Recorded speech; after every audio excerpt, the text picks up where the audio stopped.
Hello, welcome to Levant TV headlines for Friday, the 19th of June 2015, brought to you by Levant TV with me, al-Wuhayshi.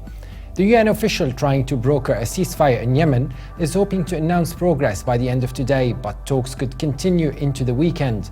The United Nations says that $1.6 billion was now needed to face a looming catastrophe in Yemen, where a Saudi-led coalition has been launching airstrikes against Houthi fighters in a campaign to restore the government in exile. UN Secretary General Ban Ki-moon has slammed Israel over the death of hundreds of Palestinian children during the conflict in the Gaza Strip last year, calling on the country to protect children and civilians. Al-Qaeda's North Africa branch has denied reports that Algerian militant Mukhtar Belmokhtar, a major figure in insurgencies across North Africa and the Saharan border region, was killed in a US airstrike in Libya. All 10 Tunisian consular workers kidnapped in the Libyan capital Tripoli by an armed militia have been freed after a week in captivity. Now let's have a look at the top headlines in today's newspapers in the Middle East. Starting with the Egypt Independent, which leads reporting that the Chamber of Tourist Facilities argued in a statement that news of authorities seizing a large amount of donkey meat, which was waiting to be cooked and allegedly distributed in restaurants, was just a rumor aiming to scare Arab tourists coming to spend the holy month of Ramadan in Egypt at a time when tourism started to pick up after a sharp decline in the last 4 years. The paper also reports that a rare 3,400-year-old Egyptian burial shroud fetched €374,000 at an auction in Paris on Thursday, on the latest leg of a journey that has seen it passed from a billionaire banking heir to his wife and later his mistress. From Beirut, the Daily Star leads reporting that 2 ISIS commanders and 7 other militants have allegedly been killed during 2 separate Hezbollah attacks on the outskirts of northeastern Lebanese border town of Arsal. The paper also reports that distinguished Lebanese-Egyptian documentary filmmaker Nabiha Lutfi, famous for her enthusiasm about Palestinian revolutionary movements, has died in Egypt aged 78.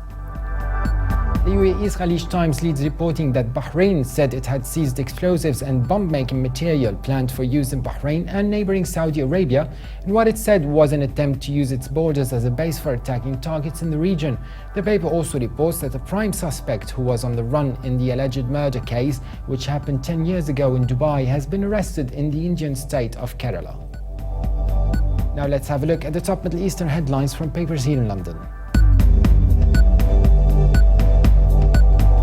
The Independent leads reporting that Al-Qaeda has denied reports that senior figure Mukhtar Belmokhtar has been killed in a US airstrike in Libya, according to a statement issued by the North African branch of the organization. Algerian militant Belmokhtar is alive and unharmed by US operations.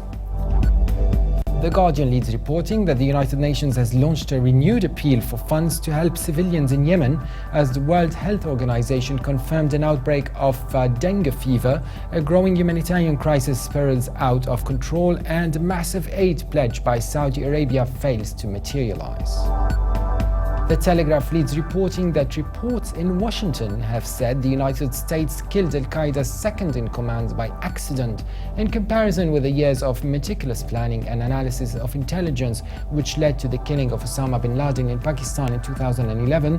The CIA had no idea that Nasser al-Wuhayshi, the head of Yemen's branch of Al-Qaeda, was amongst those who were targeted in a strike, and he was about to be killed.